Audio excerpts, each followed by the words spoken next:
Have you ever tried cleaning your shoes with wet paper towel? Or have you ever cleaned up spilled coffee with one sheet of tissue paper? Or maybe cleaned dirty paw marks off your rug with a wet cloth? Well, then you must know the frustration. Wasted time, wasted water, and wasted paper. Waste no more. Meet UniWipe, the mother of all wipes. It's bigger, it's wetter, it's stronger. Call our WhatsApp 246-417-0477 or email us at info@agilityexports.com to find out more.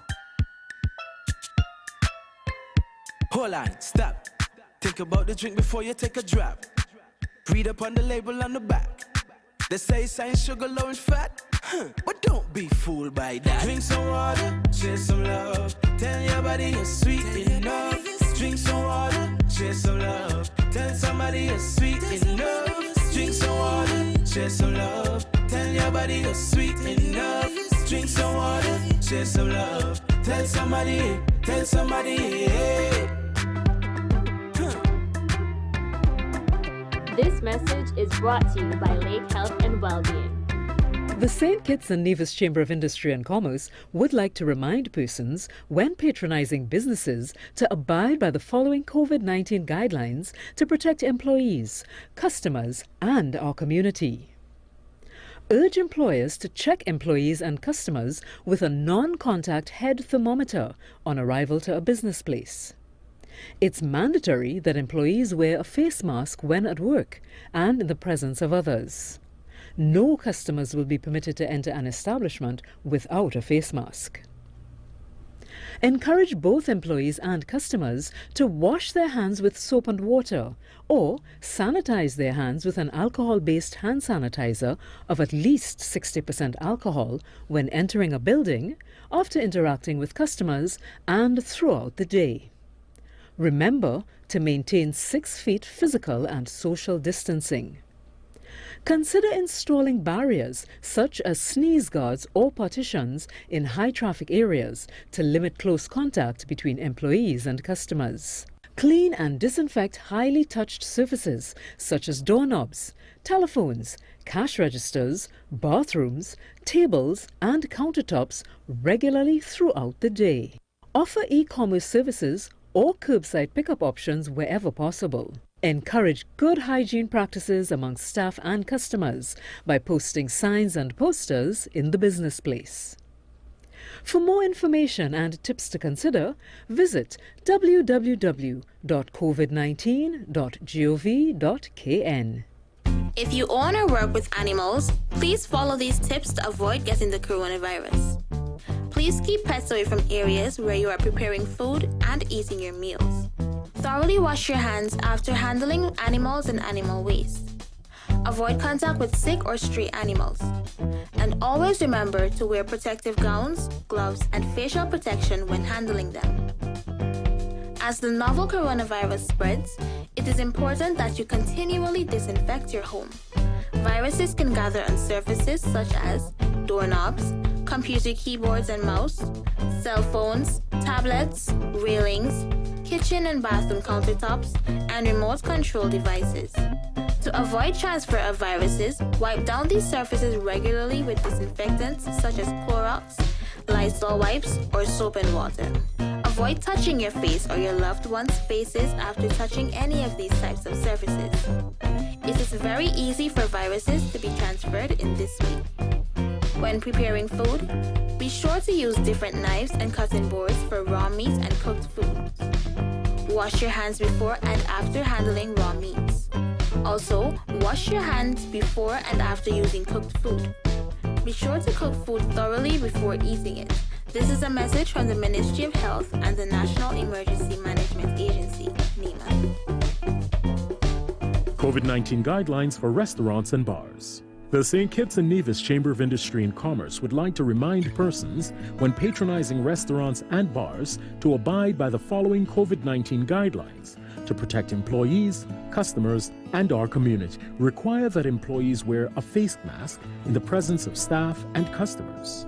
Remember to wear your face mask from the time you enter the establishment until you are seated. Upon entry, always sanitize your hands. Your host or hostess will have to check your temperature with a non-contact forehead thermometer. Once seated at your table or bar, you may then remove your face mask. Employees are encouraged to frequently wash their hands with soap and water, especially before and after preparing food, after using the bathroom, and after handling garbage. Clean and disinfect high-touched surfaces such as telephones, cash registers, bathrooms, tables, chairs, and countertops regularly throughout the day, especially after a customer has left.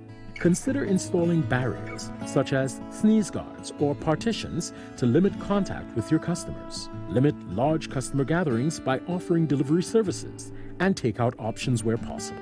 For more information, visit www.sknchamber.com and covid19.gov.kn. This message brought to you by ZIZ and the Fire Department of St. Kitts and Nevis. I am Woman Fire Officer Mavis White Archibald with your safety tip for today. Install smoke alarms on every level of your home, inside bedrooms and outside sleeping areas. Test smoke alarms every month. If they are not working, change the batteries. This message was brought to you by ZIZ and the St. Kitts Nevis Fire Department.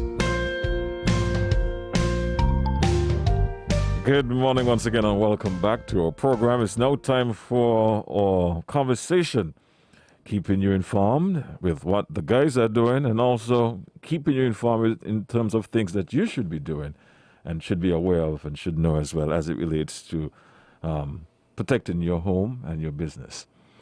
In the studio with me, as usual, I have Mr. Williams and Mr. Martin from the Fire and Rescue Services here in St. Kitts. Good morning. Good morning, JQ. Good morning, listening audience. Good morning, all. Right.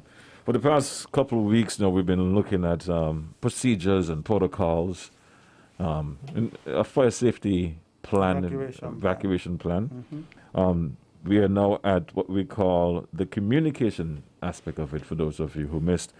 We have already looked at establishing roles and responsibilities, and we also looked at, when we start the program, imagining, various scenarios, what would start, yes. how a fire would start, Yes. Yes. Yes. So at least you have an idea of what we've been through before, and you can always go on YouTube and take a look at the past programs. That's what I said. We go on YouTube and type in ZIZ, you will see our logo. Click on it, and then you'll have access to all of our programs, including this one.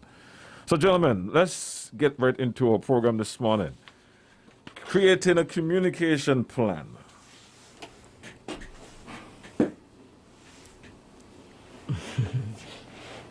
Right. Yes.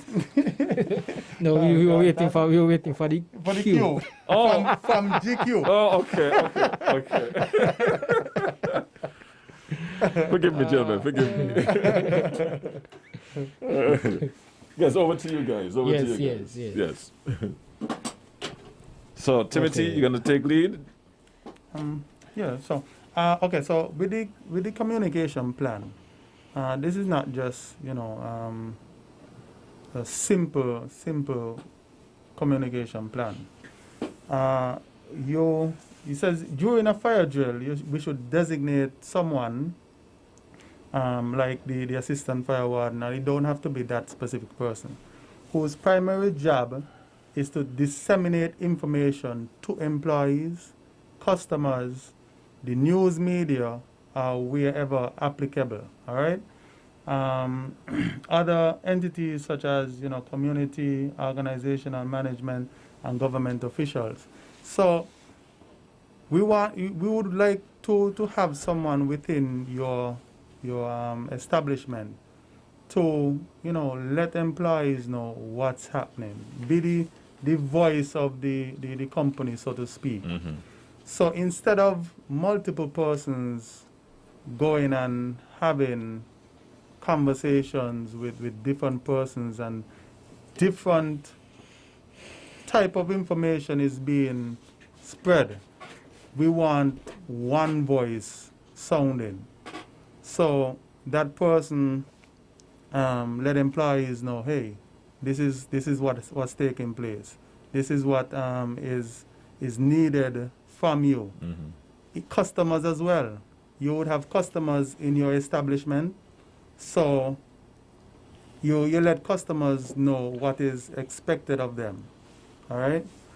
So this is the communication aspect of what we are talking about.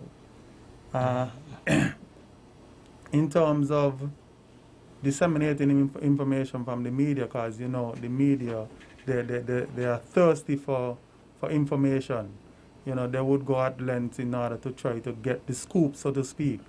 So you need that person in place who you would say, okay, in the event of any kind of incident, you're the point person of contact where media is concerned.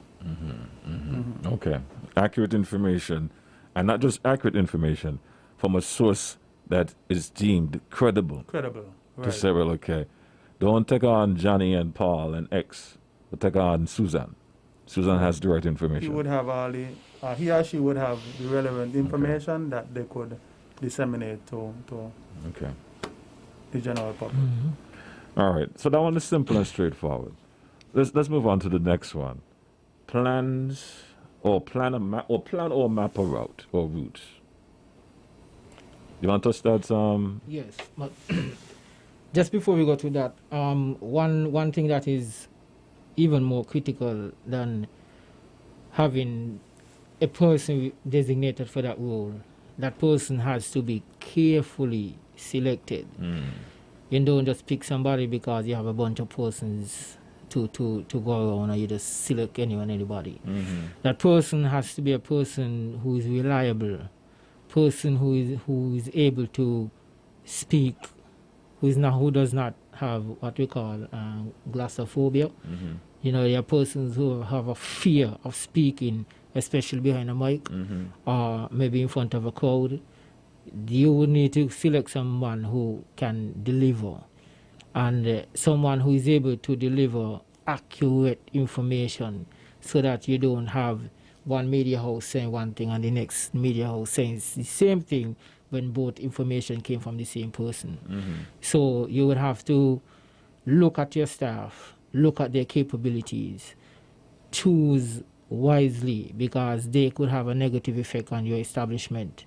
So you have to be wise in your choosing, not just choose someone just to fill that position. Okay? So that is something that you'd want to note. You want to move on to the planning part? The planning? Yeah. Okay, but if you need to add anything. Before you go there, looking at the avenue in which you disseminate information is important as well. We don't just want to rely on one avenue of disseminating information. Today we have a wide variety of avenues for information sharing. So we have the regular landlines, telephones. You also have your cell phones, which you can make calls. Emails is another aspect. We have the WhatsApp platform, the BIP, any kind of messaging app, that could get your information out there. Feel free to use. So because in an emergency, telephone lines may go down. All right, so you have to find other avenues. If you are a large company, maybe you could invest in maybe some walkie-talkies that you could relay information from wherever you are to somebody else in another department, just to get that information flowing. Okay. Yes, very important.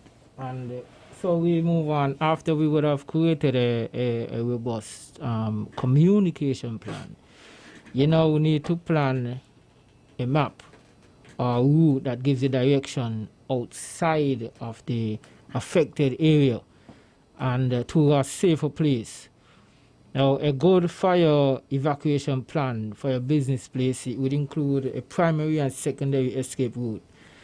As much as possible, if you can have 2 escape routes just in the event that one is inaccessible, then you could always switch to the other route and not become trapped and become a casualty. You should have clear signs that would mark these routes. Persons should be able to look at your plan and know exactly where to go and not be confused. And even if you have a new employee, you would have to go over that plan regularly enough so that it becomes like testament. They know it without even looking at the plan. They know where to go, they know what the exit signs look like, they know what the alarms sound like. And so you will need to practice that. And now, those are just on the inside of the building. But what happens when you get to the outside of the building? What happens? Where do you go? Do I just stand on the sidewalk? Do I go home? Do I just run about like I don't know what I'm doing? So you would need to designate an assembly area, or what we would call a muster point. So for your employees to gather, the assistant fire warden now would be at the assembling area to collect a head count, which is critically important, which is why I think earlier up in our conversations we would have mentioned the need for taking log or having your employees clock in or note in, and also do the same when they have to leave for whatever reason, so that in the event that you have to have an evacuation and you go to your muster point, your record should show that John Paul or Jane Doe went to the bank and they did not return. Your record should show that. So when you do your head count, you should be 1 down because that person was not present at the time of the drill. So also, you would not want to have that log and leave that log when you leave the building. You would need to have that log with you when you get to your muster point, so you could use that log so that you could see whether it's a log as a physical book or if it's an electronic log. I mean, we are so advanced now in technology. You could have a whole log on your cell phone. It automatically goes straight to your cell phone, so you know who is in and you know who's out. But it would be very important to have that on site at the muster point, so you could have an accurate account for persons who are present and who are missing. This information now becomes crucial to the responding agencies, especially the fire department, to determine whether or not we need to do a full-scale search, because you don't know if anybody's inside. And if you have this information, then we know, okay, well, there's nobody inside according to the head count. And then we make a decision of whether or not we're still going to do a search, just to satisfy ourselves. So, but if we don't have that information, we don't have a choice. We have to go in and basically putting our lives at risk because of lack of information. So it is very crucial, important, very, very important to have a plan and a map routes so that persons could get out of the building safe, with no confusion and no chaos, less panic, and so to have a successful evacuation. Indeed. Anything else to add to that? Yes, Timothy? sure. In relation to the maps, we try to encourage persons to put these maps in strategic areas around their facility. So if I come and let's say I'm in the studio and there's a map here, then it would show me where I am. It would have a dot to say you are here, and then it would show you the layout indicating the exits. Now for a big business that has multiple exits, they can color code certain sections of the building so that anybody know that, hey, I am in the red section. They go to one particular exit. Or if I'm in the green section, then I go to another exit, so that everyone don't haphazardly just flock to one particular exit. Yes. And in doing so, it eliminates, the traffic flow through the various exits. Minimizes cluster. Minimizes the cluster. Right. So that I find is very, very important.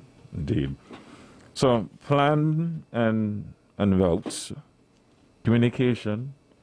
We're going to take a look at the tools this morning, or we're going to leave that for next week. If we have time. Yeah, we can do that then. Knowing your tools and inspecting them, that's a big concern for me personally. You know, you see a lot of these fire extinguishers around, and you just assume that they're working. How often do you check them? Okay, so a fire extinguisher should be checked at least twice a year. You can do your physical checks. For most of the extinguishers around, they would have on a gauge, all right? And this gauge shows you the capacity, whether it's full or empty. There is a section that marks recharge, and there's a section marked overcharge. In the direct center, there is a green highlighted area. Now, the arrow should be in the green area, all right? This would indicate that it's good to go. Right. Now, if it's in the recharge section, definitely it needs recharging. If it's in the overcharge section, you know, it's still workable, but preferably we would want it in the green section to show that it is good to go. You give a check of the hose, make sure it's not brittle. Sometimes, well, I have seen extinguishers where wasp and so make nests in the nozzle of the extinguisher. So you want to make sure that, you know, this is clear of any sort of obstruction. And make sure you check to see if the cylinder, we live in a salty environment. We have the sea all around us. So make sure that the cylinder is not corroded with rust and everything building up. All right. Before you move on, Yes. is forgive my ignorance. You made some example of what to look for on an extinguisher in terms of it being fully charged and et cetera, et cetera. Yes. Is that standard for every fire extinguisher? Yes. For the CO2 though, the CO2, this does not have a gauge on it. So in order for you to know if the CO2 is full or empty, you have to weigh the extinguisher. Okay.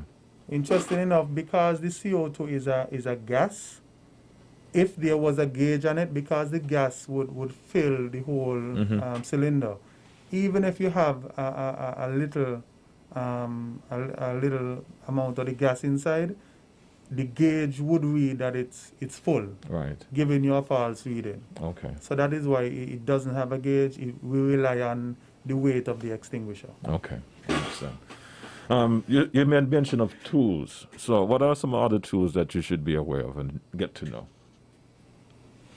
Okay, the other tools are basically things that complement the fire extinguisher. They're all part of your fire suppression and detection mechanism. You have things like, but just to add also to the fire extinguisher, just some information as it relates to placement, because it's not only salt alone, corroded dust as well. So it is recommended that you hang your extinguisher more than 4 inches off the ground. Ideally, the top of the extinguisher should be about 3.5 feet from the ground. That's the top of the extinguisher. And you get, it lasts longer. So outside of the salt, like I mentioned, you have dust from the floor that would also contribute the corrosion of the tank. Okay. Yes, and so some of the other tools you have tools like the fire alarms, whether portable, meaning those that work with the batteries, or whether it is intertwined into your electrical systems, where it basically it is wired into the building more or less. You have the emergency lighting. Those are connected to the fire alarms as well. So when the fire alarms goes off, the lighting goes off as well to indicate that something is happening in the building. Right. Your fire doors, if applicable, fire doors are those doors that some of them, they have panic handles where you can only get inside the building. Well, we don't say that. You can't get in the building from outside. These doors are designed to push and open out, but once they lock, you can't get back inside. And so those are other tools, but it's not every establishment would have those type of doors. But most establishments would have fire alarms, emergency lighting, fire extinguisher, which are the more basic ones. The panic doors and fire doors are the more elaborate ones, because you're talking about doors that may be fire resistant as well. They could withstand a certain degree of heat. And escape ladders are one of the tools that you would need to inspect, especially if your escape ladder, in most cases, it is made from steel. And going back to the fact that we are very close to the sea, we all know what salt does to steel. Over time, it eats through the protective coat, and it gets to the steel and corrodes it.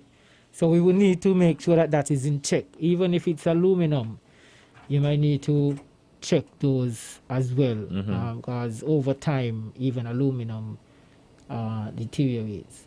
So those are some of the basic equipments that are part of the fire suppression and detection mechanism. Right. Also part of your whole escape plan, especially for buildings that are 3-4 stories. It makes no sense to have a building that high, and the only way to get out is on the ground floor. Okay. If the ground floor is affected, then you have a serious problem. Right.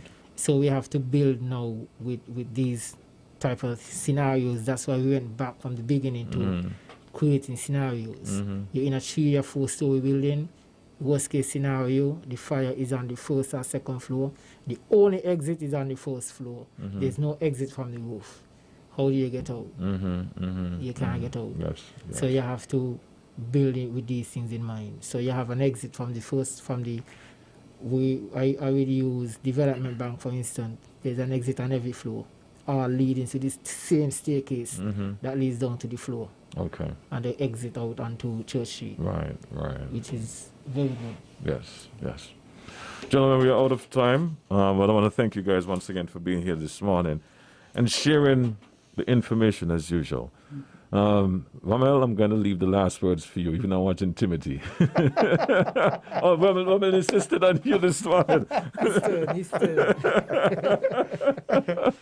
Okay, I just want to say to persons who are thinking about building, build your building with these type of mechanism in mind. Exits, the safety side of things, where you put in smoke detectors, you put in your fire extinguishers, you put in your emergency lightings, because these lightings, you might build an establishment that, when persons come in, they not everybody might have the ability to hear well. So in seeing these strobe lights, as we would call them, they would know that, hey, there is an emergency taking place. They need to evacuate. Indeed. So keep these things in mind when you're into constructing a building. For our callers this morning, we do apologize. I got caught up in the information this morning and I forgot to open the lines. But next week I'll do better and be sure to open the lines for you guys to get in. Thanks for being here once again, gentlemen. So we missed Yeah, you missed and them eyes this morning. Yeah.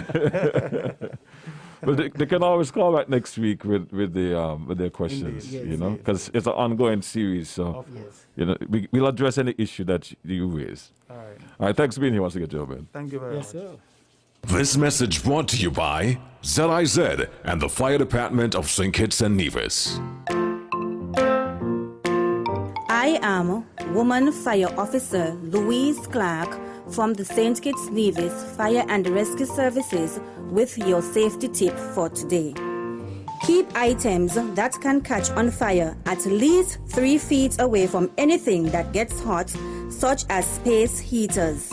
Smoking materials can cause residential fire death. If you smoke, take precautions. Smoke outside, choose fire-safe cigarettes, never smoke in bed, when drowsy or medicated, or if anyone in the home is using oxygen. This message was brought to you by ZIZ and the St. Kitts Nevis Fire Department.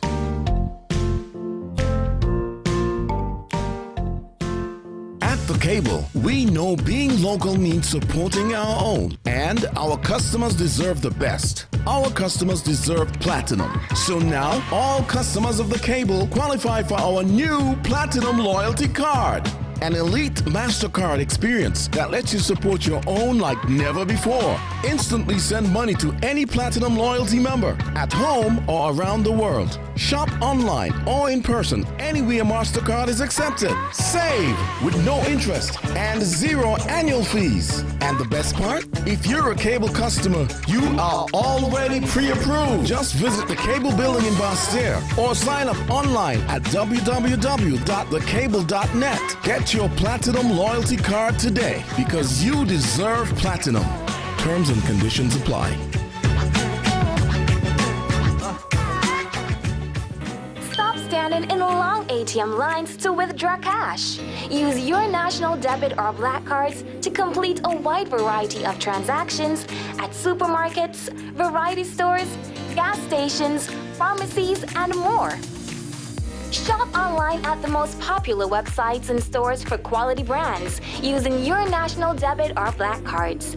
And take back your time to enjoy all the things that you love to do.